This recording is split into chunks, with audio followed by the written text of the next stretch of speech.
Bom, já comecei a gravar aqui. Antes de começar, já vou avisar, né, que o grupo vai dar uma parada aí, que por conta da minha reta final do doutorado aí, eu vou precisar de mais tempo e aí eu conversei com a Rosário aqui e a gente decidiu dar uma parada no grupo por um tempo.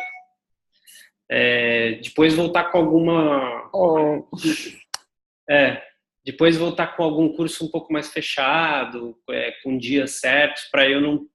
Porque eu ter que vir aqui de 15 em 15 dias está tirando um pouquinho do meu tempo para a tese, né? Mas a gente vai... Mais para frente a gente vai bolar alguma coisa junto aí, eu e a Rosário, para a gente dar prosseguimento. Hoje a gente vai falar sobre cuidado, né? Em ser e tempo.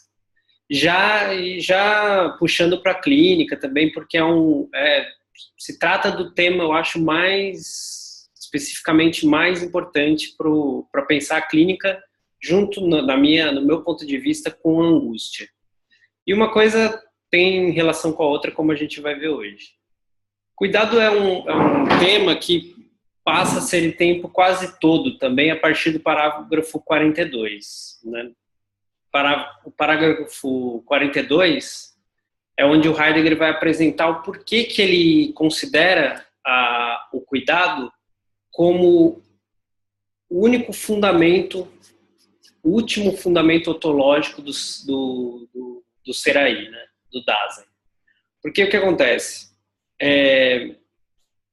Ontologicamente, o Dasein, o ser aí, ele é indeterminado, ele não tem uma determinação, né? Como a gente já viu aqui em algumas aulas. Ele é sempre um poder ser, ele é sempre aberto às possibilidades possíveis e etc.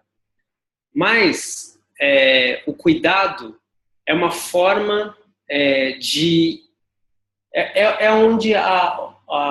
o ontológico se apresenta no ôntico para o Dasein, né? Na última aula a gente falou da ocupação, né? A ocupação com as coisas, a ocupação com o outro. E a ocupação é uma das formas como o cuidado se manifesta, né? A gente vai ver outras formas hoje. E como que o Heidegger apresenta... Por que o Heidegger considera o cuidado essa parte do ser, em que o ser se revela no ôntico? Ele vai contar sobre uma fábula grega que ele chama de uma fábula pré-ontológica, porque é uma fábula que expressa uma verdade do homem antes de determinações teóricas, de interpretações, né? Se você for pegar a Grécia Antiga, né, as tragédias gregas, por exemplo, Heidegger vai falar que naquela época o ser era a eclosão do ser. O ser aparecia nas tragédias, por exemplo. Você tem o Édipo, os deuses do Édipo, eles estavam junto ali, né? Eles faziam parte da vida dos personagens. Então, depois, o ser vai ser teorizado, como a gente viu naquela aula sobre a loucura, da história da loucura do Foucault, né? E nessa história pré-ontológica que ele vai contar, eu vou ler para vocês, porque eu acho importante, vou lendo e vou explicando.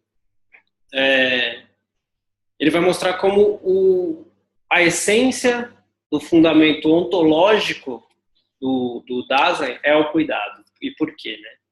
Então a fábula começa assim. Um dia em que cuidado atravessa um rio. Então cuidado aí é um personagem, um deus, né? Um deus da mitologia, vamos dizer assim. Um dia em que cuidado atravessa um rio, vê um lodo argiloso. Pensativa, pega um tanto e começa a modelá-lo. Enquanto reflete sobre o que fizera, Júpiter intervém. Então, a intervenção de Júpiter, que é um deus maior do que o cuidado, né? Cuidado lhe pede que empreste espírito ao modelo, no que Júpiter consente de bom grado. Mas quando o cuidado quis impor-lhe seu próprio nome, Júpiter a proíbe e exige que seu nome lhe deveria ser dado. Então, a Ana entrou. Oi, Ana. Olá. Tudo bem? Tudo bem. Tudo bem. A gente começou, eu estou lendo uma fábula que tem em Ser e Tempo sobre o cuidado, tá bom? De que livro? Do Heidegger? Do Ser e Tempo. Em Ser e Tempo. No parágrafo 42, ele vai falar sobre uma fábula grega que eu estou lendo aqui e eu vou explicando conforme eu vou lendo. Então, para entender essa primeira parte, Júpiter então encontra terra, né, lodo, que ele chama de lodo, ele faz um molde, que seria o homem, né,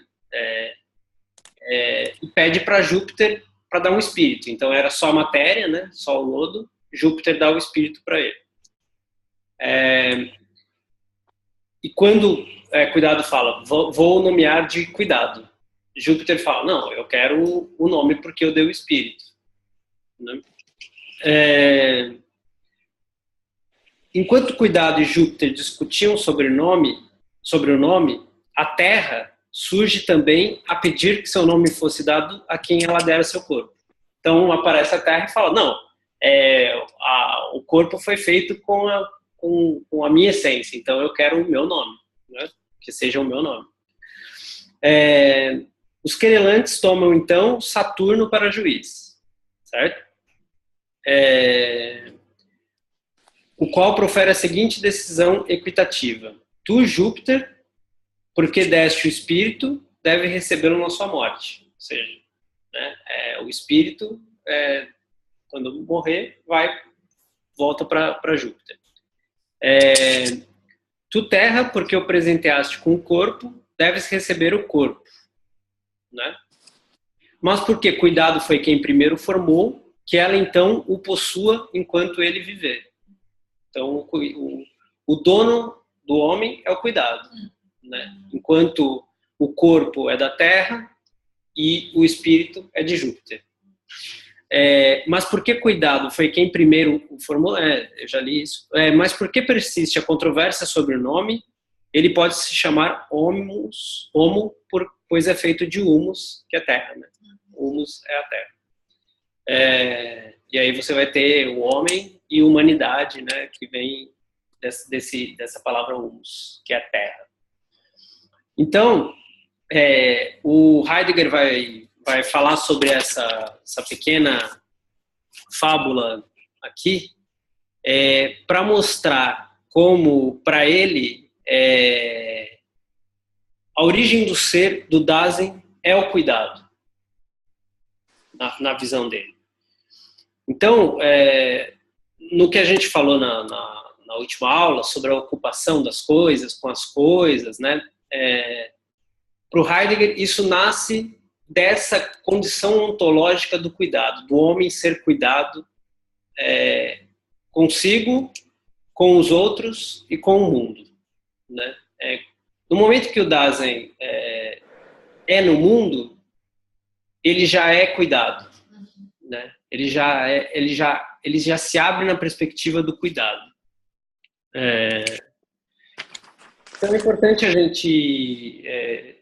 eu achei legal começar com essa fábula para ver em que ponto que ele vai por que ele considera que ontologicamente o Dasein é cuidado. Ele vai dar esse exemplo, né? Que é bem interessante. Aí eu até peguei outro, porque ele dá outro exemplo aqui de uma carta do Sêneca. A última carta em vida do Sêneca, ele escreve o seguinte: entre 4 naturezas existentes, árvore, animal, homem e Deus, as 2 últimas, homem e Deus, né, as únicas dotadas de razão, distinguem-se entre si em que Deus é imortal e o homem mortal. Agora, entre eles, o que completa o bem de um, a saber, de Deus, é a natureza. O do outro, do homem, o cuidado. Então, também, Sêneca também vai falar sobre como o cuidado está na base ontológica do homem, né? o Heidegger dá esse outro exemplo. Então, o cuidado ter tempo é a palavra Sorge em alemão, né? E eu vou tentar chegar em como que o Heidegger vai elaborando a questão do Sorge, né? do cuidado. Vamos lá. Uma frase que eu acho importante começar é a seguinte, que o Heidegger vai falar o seguinte: o ser aí é o ente para o qual, em seu ser, está em jogo esse ser ele mesmo. Então, a gente tem o ser aí, né? Como eu já expliquei algumas vezes. O aí sendo o mundo, a sedimentação histórica, a parte ôntica do homem, o hífen, a temporalidade, porque ele é aberto, né? Você não pode separar ser e aí. O ser aí, ele é uma articulação, né? E o ser é essa parte, é o fundamento que faz as coisas serem, né? Ter vida, ter movimento, e em articulação com o mundo é o que abre o mundo para o ser no mundo, né? Que também é a mesma coisa que ser aí, né? E a característica mais própria do ser aí é a questão dele poder ser, o Heidegger, né? Como ele é ontologicamente indeterminado, um minuto que chegou alguém, ele tem essa característica do ser livre para o poder ser, mais próprio. Mas, como a gente viu, esse poder ser mais próprio, ele está sempre em articulação também com o poder ser impróprio, que é o poder ser do mundo, né? Poder ser do falatório, como a gente viu, o poder ser da impessoalidade do mundo, né? Mas a abertura que faz o ser aí ser livre para o poder ser é o que o Heidegger vai chamar de angústia. Tá? Porque é diferente do que a gente está acostumado a ouvir de angústia como só um sentimento negativo, né, por exemplo. Um sentimento patológico. Olá, como vai? Tudo bem? Tudo bem. Só fechar a porta.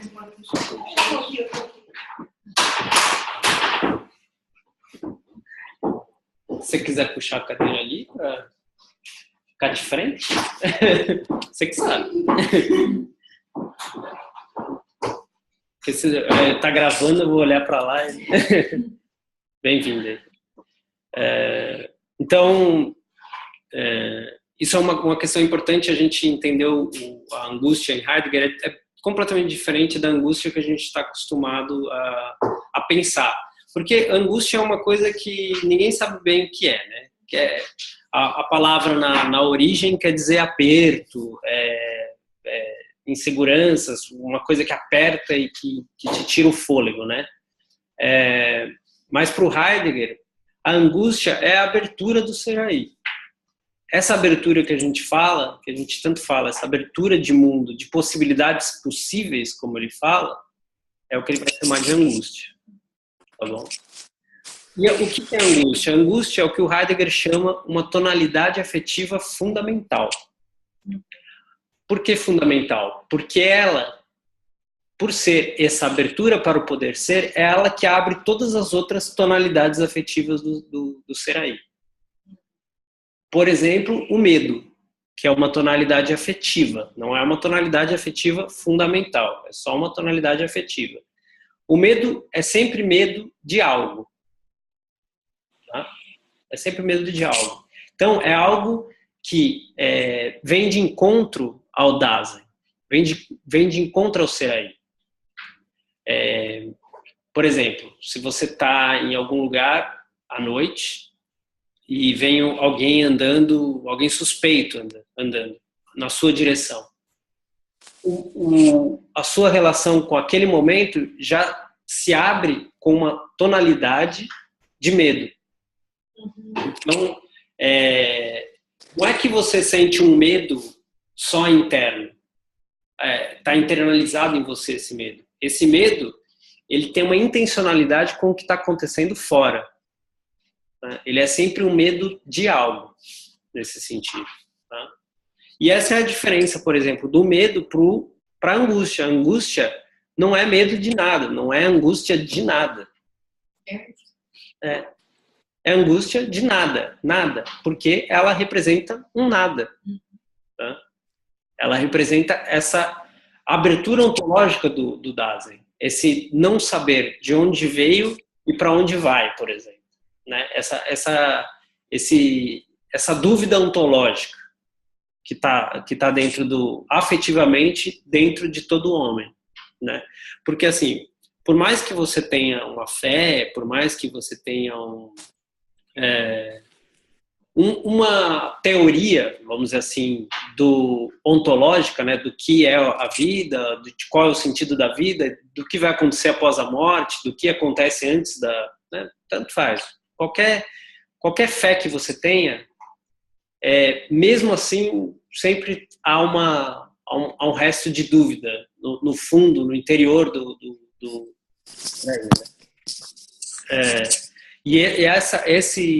esse nada é a angústia que se abre, que abre todas as possibilidades possíveis. O Heidegger vai pegar essa definição de angústia muito de um filósofo dinamarquês chamado Kierkegaard, que tem um livro muito bom chamado O Conceito de Angústia, onde ele faz ele é um teólogo praticamente, ele é um filósofo teólogo, vamos dizer assim, o Kierkegaard, né?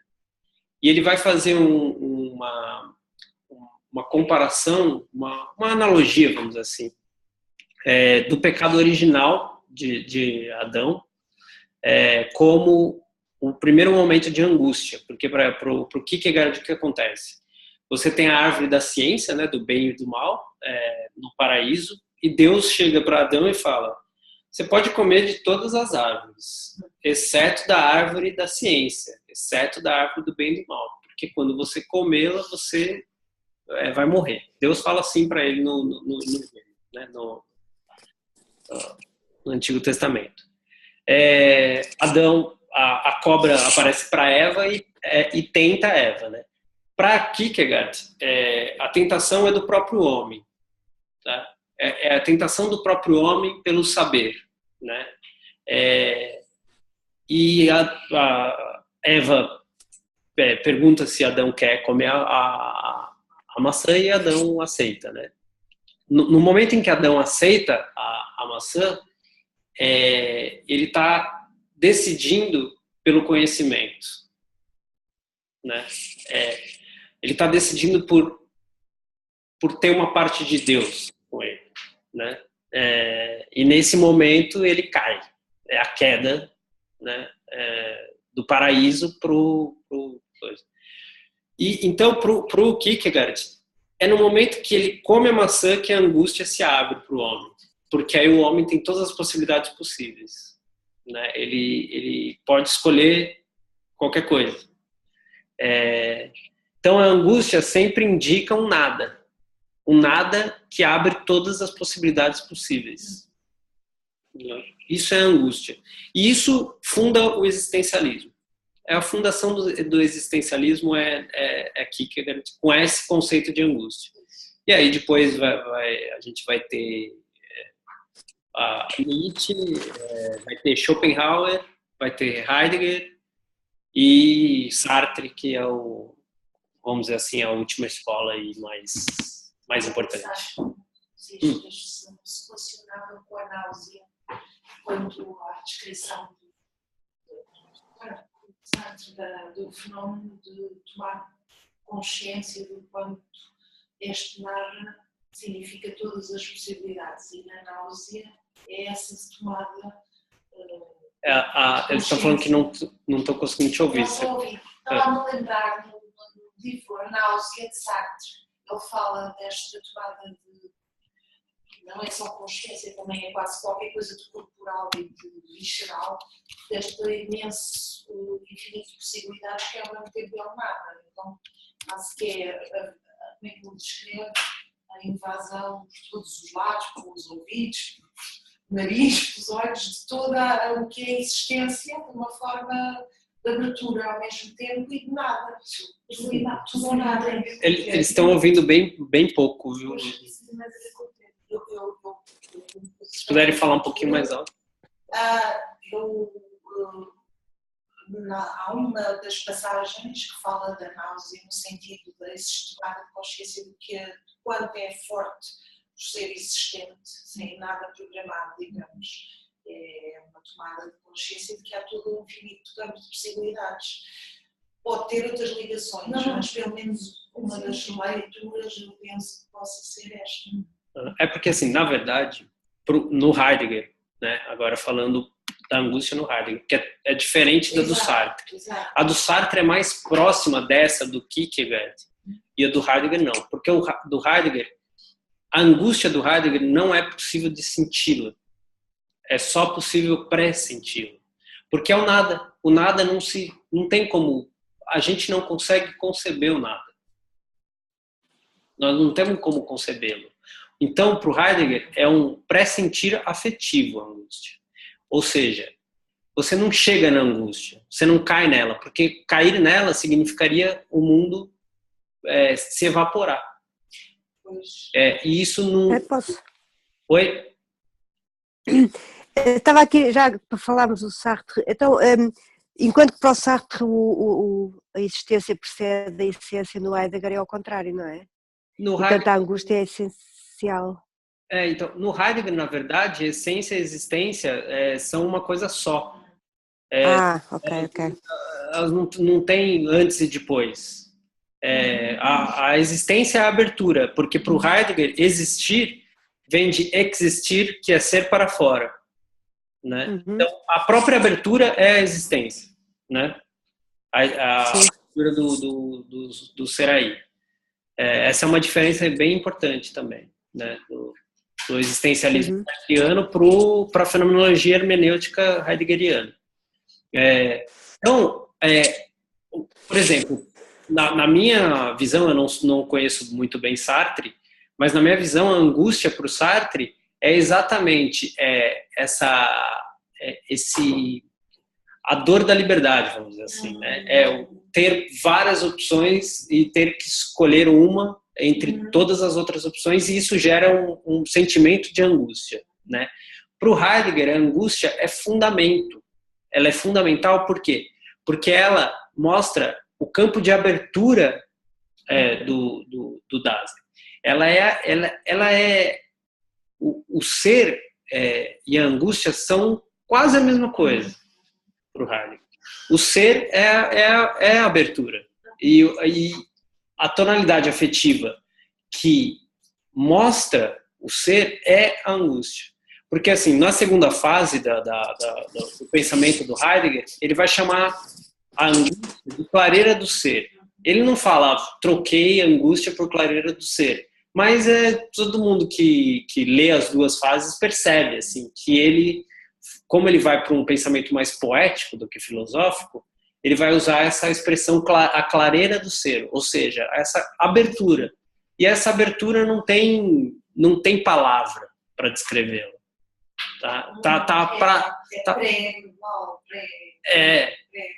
Exato, pré qualquer coisa. Porque, assim, mesmo a afetividade para o Heidegger, ela já é pré-verbal. Tá? Então, por exemplo, o medo. Não é que você pensa em ter medo. O medo aparece. Né? Você se abre com medo, né? O mundo tem uma tonalidade de medo quando você sente medo, né?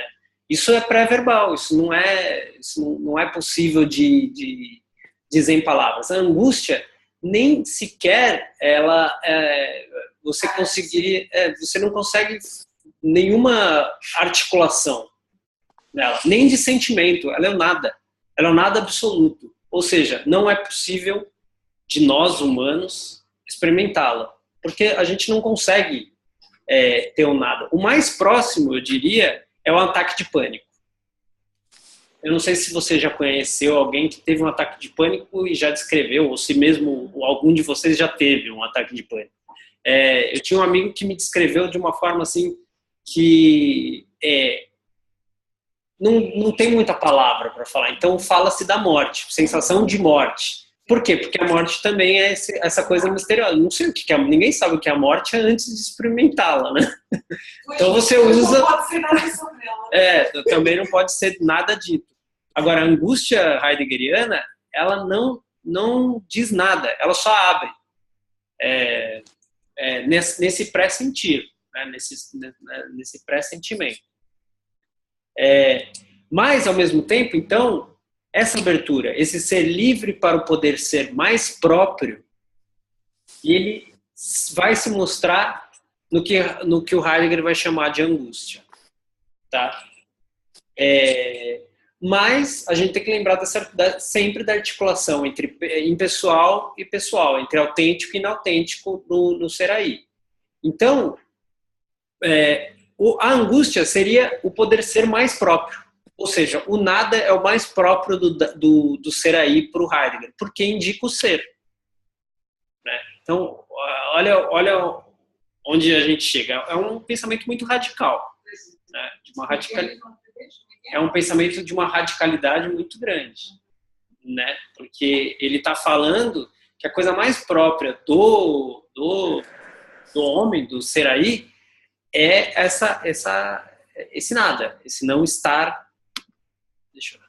Pode. Madalena, pode fazer. Pergunta. Só um minutinho. Desculpe, Landa. Quando diz que a angústia é semelhante a um ataque de pânico, ou o mais próximo é o ataque de pânico, é dito pelo Heidegger ou é um exemplo do André? É um exemplo meu e de alguns psicoterapeutas mesmo, assim, que trabalham na área. Mas é um exemplo nosso. Meu. Okay. Né? O Heidegger não vai falar, ele nem sabia o que era ataque de pânico na época dele. Pois, por isso que eu estava achando estranho, era só para perceber. Basicamente é uma ilustração do André, isso. É uma ilustração minha. Porque assim, se você for para pensar, qual patologia ou qual privação existencial é mais próxima de uma não articulação de fala, né? Assim, é um ataque de pânico. Né, porque a pessoa perde o ar e fica com aquela sensação. Então é o mais próximo, mas não é ainda, porque essa queda no nada não é possível de ser experimentada pelo homem. Ele não consegue. Quando o André estava a descrever aquilo que enfim, que é a angústia para o Heidegger, o que eu me lembrei foi uma angústia, enfim, se calhar também pelas experiências que passei, aquela angústia mais do nada, mais do vazio, não é? Aquela que a sensação que dá nos pacientes é que eles caem mesmo muito perto do vazio, mas não estão lá, é uma espécie de contorno, não é? E que de facto o que poderia acontecer era a morte. O horrível é a morte, portanto a angústia e a morte colam-se aí. Eu pelo menos fiquei com essa sensação. Então, o Heidegger vai chamar isso de tédio. Pois, exato. Exato. Eu tinha... não é a angústia ainda, mas o tédio é exatamente essa sensação de vazio e de indiferença com as coisas da vida. O que, na minha visão, da minha clínica pelo menos, nos pacientes que eu atendo, isso é uma coisa muito do nosso tempo. Assim. Essa sensação de vazio e de indiferença com o mundo mesmo e com as coisas. Isso eu acho que é uma coisa que eu vejo bastante. Muita gente chama de pacientes borderline, né? Pacientes, eu tenho visto bastante, assim. Uma certa... No fundo, nós temos neste momento uma época em que abre uma multiplicidade de possibilidades de ser maior, se calhar, do que há muito tempo atrás. Porque se formos a ver, antigamente as pessoas tinham de alguma forma herdado uma tese de identidade. Sim. Havia uma certa rigidez na forma como as pessoas tinham de seguir uma espécie de identidade ou de profissão, ou não havia assim tanta liberdade como agora. As pessoas podem ser qualquer coisa. Parece. Mas se assusta, parece. Eu acho que sim. Pode haver muita rigidez, depois mas a sensação da abertura pode assustar. Mas de qualquer das maneiras as pessoas estão perante essa hipótese, não é? Hipoteticamente pode ser tudo. Hipoteticamente pode ser morar para qualquer país, hipoteticamente pode ser qualquer profissão. Pode ser até de uma orientação sexual qualquer, quer dizer, quase parece. Quer dizer que isso depois estabelece na realidade assim. As possibilidades são muito maiores.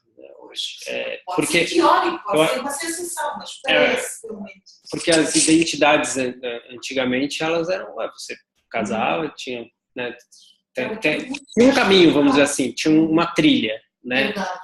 Um caminho já herdado. Hoje tem várias trilhas e você tem que escolher entre elas e isso gera uma sensação mesmo. Não há interditos, como a Madalena está falando aqui, exatamente. Isso é positivo, né, na verdade. Só que, ao mesmo tempo, cria uma responsabilidade maior do Dasein, né, no Seraí, no homem. E aí o homem se vê diante dessa responsabilidade e pode acontecer dele não dar conta dessa responsabilidade, né? É uma ilusão, na prática, é uma ilusão que se possa ser isso tudo, mas alimenta-se essa ilusão. Aí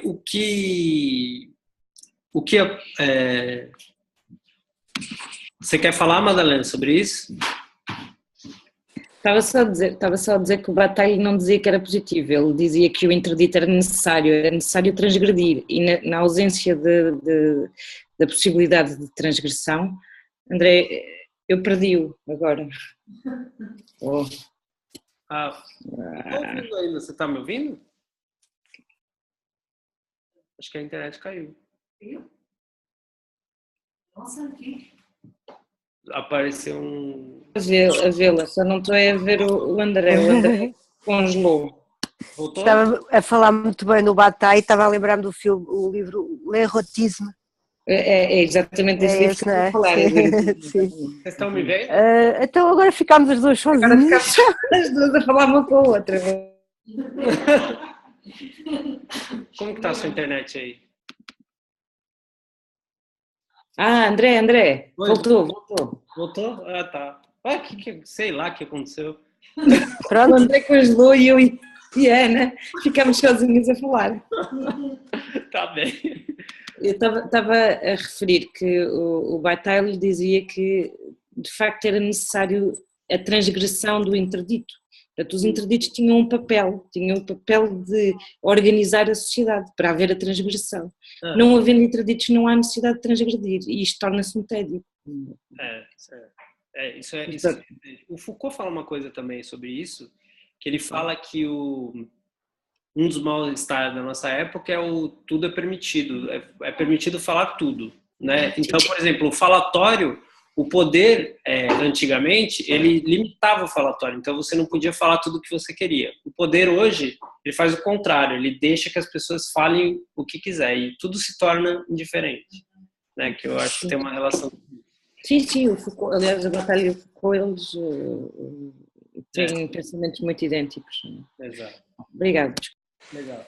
Então, o que acontece? Esse nada da angústia que o Heidegger coloca, que na segunda fase do pensamento dele a gente vai ver como a clareira do ser, é o que abre a possibilidade de liberdade também, né? A liberdade do tudo que é possível abre-se daí, né? E vem surge para o Seraí, se revela no Seraí a partir desse nada, né? É o nada que forma o todo, né? É do nada da angústia que se brota o todo do mundo, né? Para o Heidegger. Porque assim, muita gente pode pensar no nada e achar que é uma coisa escura e negra, mas para o Heidegger não, ele é a clareira, ele é a abertura, né? O espaço para as coisas serem possíveis. Só que assim, quando a gente tem o pressentimento afetivo da angústia, que se abre em tédio, que se abre em medo, em temor, no ôntico, isso vem como um tremor, uma coisa que assusta, assustadora, né? Mas não é que é negativo, entendeu? Assim como, de novo, falando, autenticidade e inautenticidade não é uma questão positiva e negativa, é uma questão de articulação que não existe nenhum ser aí 100% autêntico, como não existe nenhum 100% inautêntico. É sempre uma articulação entre a sua autenticidade e a inautenticidade do mundo. É sempre essa articulação. Não é que uma coisa é mais positiva do que a outra, né? Você precisa da inautenticidade para você conseguir articular o seu mundo, né? Para você conseguir usar uma cadeira, por exemplo, para você conseguir estar num ambiente social. Seria a autenticidade pura é o nada, é o vazio, é o espaço aberto, né? A inautenticidade ela vai criando o mundo. Tá? O vazio como criatividade. No fundo, este espaço do ser é quase um vazio criativo. Eu estava a pensar, porque há algumas visões analíticas que falam do vazio como possibilidade de criatividade, de criar. Não uma coisa obscura, mas uma coisa... É que o criar ele já vem no ôntico, né? Ele já vem na hora que você é no mundo. Ele por exemplo, tem uma questão que é a linguagem, por exemplo. Para o Heidegger, a linguagem vem do ser. O ser é a morada do ser, é a linguagem, né? Então, na linguagem o ser se revela. Ou seja, então tem uma coisa de brotar sentido do ser e do nada, né? Desse nada, desse vazio da angústia. Brota esse sentido daí, né? Mas não é exatamente criativo, porque para se articular no mundo já precisa do homem, né? O homem já tem que entrar e ser essa clareira do ser.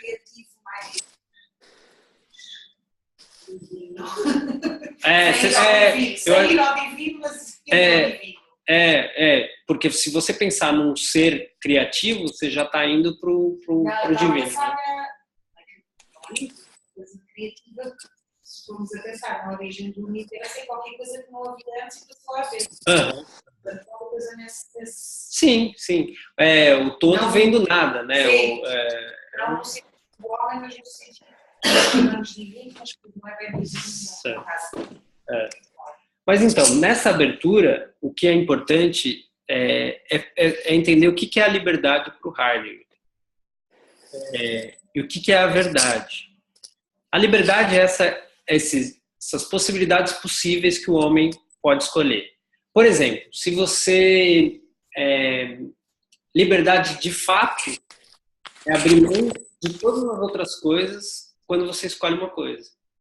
Ou seja, a própria liberdade ela já se abre limitada. Você percebe? Porque liberdade é escolha. Você precisa escolher algo. Mas para escolher algo, você tem que abrir mão de todas as outras possibilidades. Então essa coisa da liberdade como sou livre, tudo é livre, liberdade, né? Esse discurso Woodstock, assim, né? Não é exatamente liberdade, porque liberdade, na verdade, é escolher, né? Você tem que ter a responsabilidade da escolha, e isso que vai fazer você ser livre. Só que isso faz você fechar todas as outras portas, todas as outras possibilidades estão fechadas. Porque se você quiser escolher todas as coisas, você não escolhe nada. Entendeu? Então, essa é uma questão importante. E para o Heidegger, a essência da verdade é a liberdade. Porque a verdade é o ser. E a verdade é esse espaço de abertura, esse nada, né? Então, a gente vê que não existe mais na filosofia heideggeriana uma verdade como existe nas filosofias antigas, por exemplo. Né? A verdade como, em Aristóteles, o motor imóvel, né? Que ele vai falar do motor imóvel. Antes de ter o Deus como a gente conhece, ele fala do motor imóvel. Né? E outros exemplos de verdade, uma verdade fixa, uma verdade fechada. Para o Heidegger, a verdade é a própria abertura. E por isso a essência dela é a liberdade. Tá? Essa é uma mudança na maneira de pensar filosoficamente, a verdade, né? E essa liberdade é o que abre os horizontes de sentido do homem, né? Os horizontes de mundo em que o homem vai fazer suas escolhas. E aí eu peguei uma frase de eu não sei se vocês conhecem um artista plástico chamado Schlida, um espanhol. As obras dele, a maioria estão em Madrid. Ele nasceu em San Sebastián, na Espanha. Tem algumas obras dele na cidade que ele nasceu também. Como é que se chama? É CH? Schlida, Chillida. Está aonde? É que eu vou a Madrid, passo daqui a umas semanas, já agora? Onde está? Ele tem obras em Madrid, exatamente os lugares eu não sei, mas se você procurar no Google, você vai achar. Sim. E são obras bem grandes, assim, são monumentos que ele faz, né? Lindíssimos, assim, eu acho muito, muito interessante. Assim, ele usa os espaços e tal. E ele vai falar o seguinte, que o horizonte é a pátria de todos os homens, né? Porque é onde o homem interage com o mundo. Por exemplo, uma vez até um professor falou, eu não lembro que professor que foi, se foi o Casanova que falou isso. Qual que é o centro do universo? Ninguém sabe, porque o universo é infinito. Mas qual que é o centro do seu universo? É você, porque você anda e o horizonte se abre, né? Então você está no centro. O centro do seu próprio universo é você, né? Então, conforme você anda, o horizonte ele anda também, né? E ele vai se abrindo. E essas possibilidades de abertura é uma forma de exemplificar o que é o Dasein, o que é o ser aí, né? É esse ser em que o mundo se abre para ele, né? Em que é pura abertura. É o horizonte de possibilidades, né? Portanto, de alguma forma isto implica também uma noção sempre do próprio Dasein de movimento. Uma coisa que está sempre em movimento também. Não uma coisa estática, porque a sensação que eu tenho é que nos antigos às vezes a definição de ser tinha qualquer coisa de estático, de eterno. Aqui há uma diferença, como se fosse qualquer coisa que está em acontecimento. Ele é o acontecimento. Vai acontecendo. Ele é o acontecimento que se revela no ser aí, né? No ente, nos entes. Mas é um acontecimento mesmo. Não é uma. Aquela coisa do ser. Um ser que se vai desvendar porque já há qualquer coisa que está definida e é só ir à descoberta dessa definição, não é isso? Não, é o acontecer. O acontecer. Exato. O ser é o existir. Certo. Mas, então, ao mesmo tempo, esse horizonte de possibilidades possíveis aponta uma indeterminação. Porque se houvesse uma determinação fechada do ser aí, as possibilidades não seriam possibilidades possíveis, só seriam possibilidades. Mas elas são abertas para essa indeterminação. E aí uma questão interessante é comparar com os animais, por exemplo. Um pássaro não precisa dar sentido, porque ele já veio com sentido. Ele voa, ele come, ele faz o ninho, ele já tem programado tudo o que ele faz. Ele não precisa de sentido. O homem, por não ter esse sentido, ele precisa dar sentido. Só precisa dar sentido aquilo que não tem sentido. Senão não precisa. Vocês entendem isso? Se tivesse sentido, não precisava dar sentido. Era só viver. Né? Mas esse dar sentido, voltando para o nosso tema de hoje, é pelo cuidado. É no cuidado que se dá sentido. O que é o sentido para Heidegger? O sentido para Heidegger, ele não vai falar exatamente em sentido, ele vai falar de projeto de sentido. Porque o ser aí é aquele que projeta sentido. Então não é um sentido fechado, vamos dizer assim, né? Ou um sentido como uma puramente linguístico, né? O sentido ele brota antes da linguagem. O sentido brota na afetividade, para o Heidegger. Entende? Por isso que o Heidegger é um filósofo dos afetos, né? Na minha visão, assim, ele vai criar uma filosofia para a afetividade, né? Você tem o Ser e Tempo, que já fala de afetividade, principalmente falando da angústia. Congelou, Ana. Oi? Pois, também estás a vê-lo congelado. Também, só estou a ver a ti, não estou a ver mais ninguém. Será que Isto está difícil. Eu estou com febre. Será que é a internet? Voltou? É capaz, sim. Agora já está. Agora já está, André. André estava a dizer que o sentido brota na afetividade. O sentido brota antes da linguagem. Congelou outra vez. Está bem. A internet está uma miséria hoje. Tá tudo normal. Vamos esperar que volte. E ficamos a olhar uma para a outra. Podemos tentar falar sobre o Heidegger, eu não tenho a conhecer. Não consigo falar. Está travado. Ontem estive a ler o Existencialismo, é um humanismo do Sartre, é muito bonito. André, voltou. A net hoje está cheia de bugs.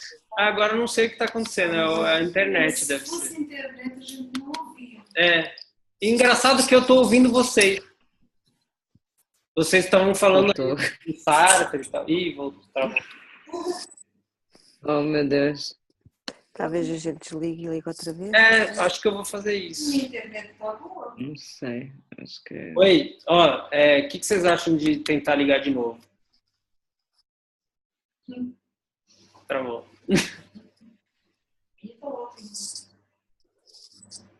Engraçado, hein?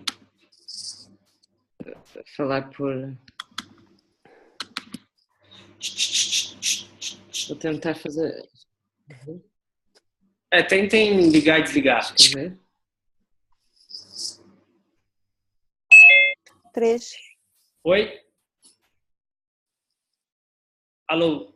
Voltou? Agora vocês estão ouvindo?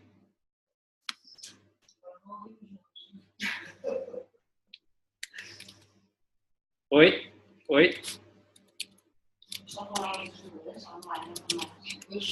Que pena. Oi? André? Estão ouvindo? Congelou outra vez. Tinha aqui uma mensagem sua para eu desligar o vídeo. Vocês estão me ouvindo? Um corte. Tá cortando mesmo. Engraçado. Eu estou normal. Estão ouvindo? Será que eu desligo e ligo de novo? Estás com a internet na casa? Sim, é mesmo. Eu tenho duas, mas esta é que vem aqui para a esquerda. Está normal em cima. A gente nunca teve problema, né, com o Zoom.